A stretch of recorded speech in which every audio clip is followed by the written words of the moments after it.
I still remember the exact moment the sky stopped making sense. It was a Tuesday evening in New Mexico's high desert, 3 hours from Albuquerque, chasing the Milky Way beyond light pollution.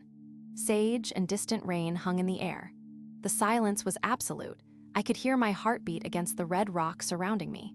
Within hours, everything I believed about reality, time, and humanity's place in this universe would shatter. But that's where this story begins. I'd set up my tripod a mile from the nearest road. Solitude by design.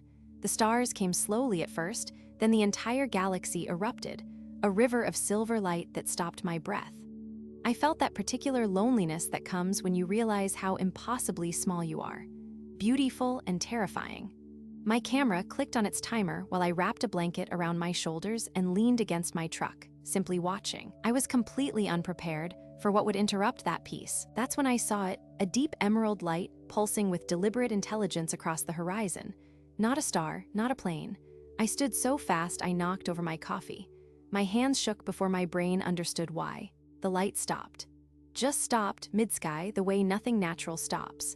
It hung there, and I felt overwhelming pressure behind my eyes, like the air was being compressed around me. My rational mind scrambled for explanations, but something ancient inside me already knew the truth. 3 more lights appeared, identical green pulses forming a perfect triangle around the first. My mind shuffled through possibilities, military drones, atmospheric phenomena, but those words felt like nursery rhymes whispered to a frightened child. Some ancient part of me, the part that remembers being prey, knew exactly what I was looking at. The word crystallized anyway, alien. It felt too large for my throat. I grabbed my camera with shaking fingers and started shooting, my hands barely finding the buttons, my breath coming in sharp, ragged pulls. The triangle rotated slowly.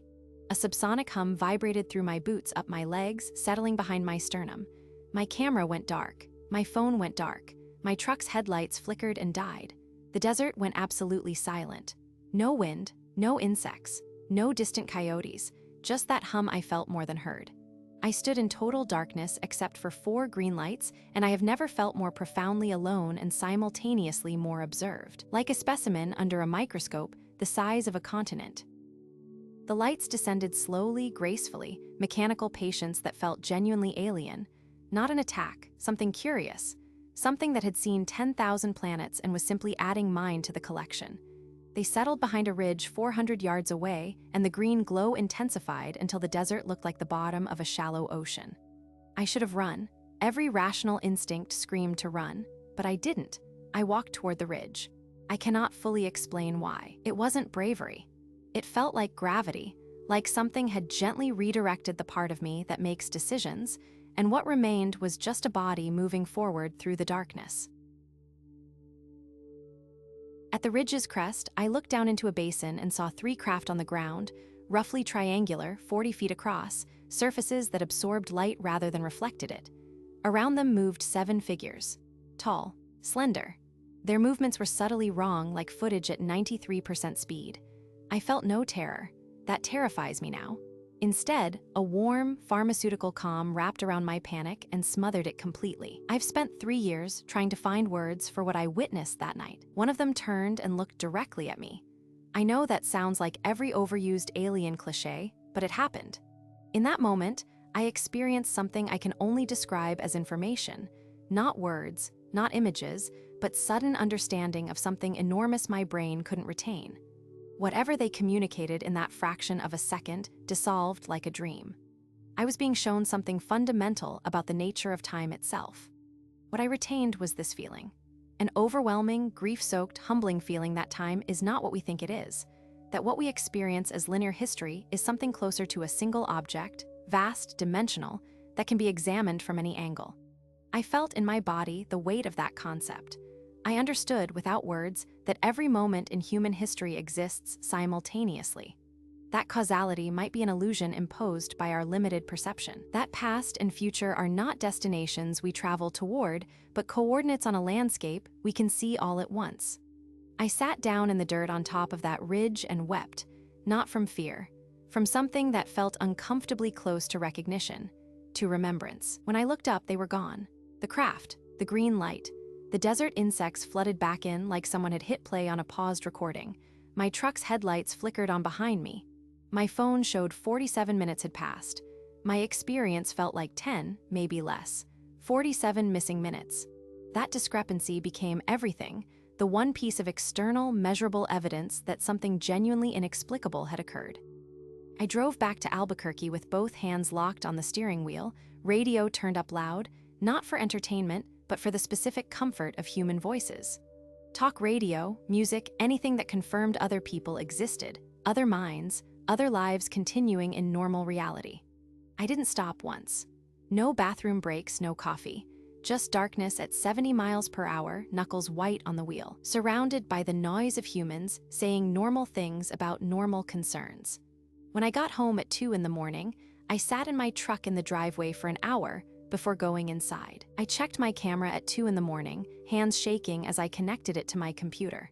The photographs before the encounter were there, crisp, beautiful, technically perfect. Everything after I spotted the first green light was gone, not corrupted, simply absent, as though those files had never existed. The one piece of objective proof I needed, the one thing that might make someone believe me, had vanished, or perhaps never recorded at all. I've told this story to 3 people. 2 gave me that look, the careful tone, the slight head tilt, as if I'd admitted to seeing unicorns. The third was an older woman who'd spent 30 years in aerospace engineering. She listened without interrupting, never looked away. When I finished, she nodded slowly and said, "That's not as rare as you think." Her words stayed with me. They suggested I wasn't broken, that what happened in the desert, what I witnessed, might exist in a space between the rational and the real that others had already inhabited. I'm not asking you to believe me. I'm not even sure I believe myself yet. 3 years later, I still lie awake thinking about those 47 minutes. The details remain sharp, the exact shade of green, the craft's movement, the figure's eyes meeting mine. But the meaning transmitted, that enormous concept about time, has dissolved completely. It's like grasping at a dream after days awake. The harder I reach, the more it slips away. I'm left with certainty of experience, but doubt about understanding. That's what haunts me most, but I know what I saw in that New Mexico basin. I know it with absolute certainty. Those craft existed. I watched them. The geometric perfection of their formation was deliberate, calculated, intentional in a way no human pilot could achieve. Whatever those beings were, they possessed technology that could disable every electronic device in a quarter-mile radius, instantly, completely. I know that the desert went silent in a way that is not possible naturally, a silence so profound it felt alive, conscious.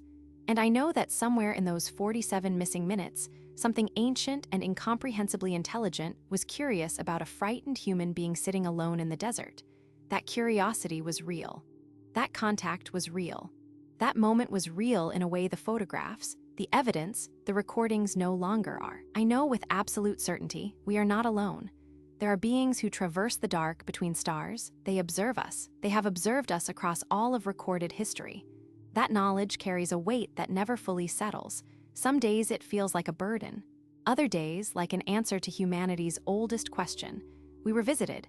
I was chosen to witness. For reasons I will never understand. That's the story I came here to tell. For 3 years, I kept this silent. Not from fear, but because I couldn't trust myself to honor the truth. The experience was too large, too strange for language.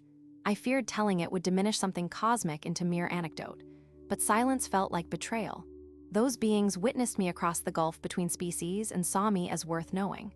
The least I can do is bear witness in return, speak what happened, even if its meaning remains beyond reach. I understand how this sounds. I'm asking you to believe that a single human being was visited by non-human intelligence in the dark. That's difficult, but skepticism and dismissal aren't the same. You can hold this lightly, remaining open to a stranger universe than our frameworks acknowledge. You don't have to believe me. Just stay willing to look at that night sky and ask what I carried into the desert. Are we alone? Ask with genuine openness. And you're already a kind of witness too. What I carry from that night isn't memory, those fade. It's a fundamental shift in how I experience time. When anxiety about the future or regret about the past surfaces, I remember what I felt when the universe showed me. Past and future exist simultaneously as a landscape I can see all at once. Every moment I've ever lived still exists somewhere in space-time. Every person I've loved, every conversation, every moment of beauty is still real. That thought changes you. It makes the present moment both infinitely precious and less desperately urgent. I still remember the exact moment the sky stopped making sense. It was a Tuesday evening in the high desert of New Mexico, and I didn't know that within hours, everything I believed about reality would shatter. But the shattering wasn't an ending, it was an opening. I drove seeking starlight and found something that light pointed toward, a universe populated by consciousness far older and stranger than ours. A universe paying attention. When another intelligence looked at me and found me worth knowing, everything changed. We are not insignificant, we are not alone.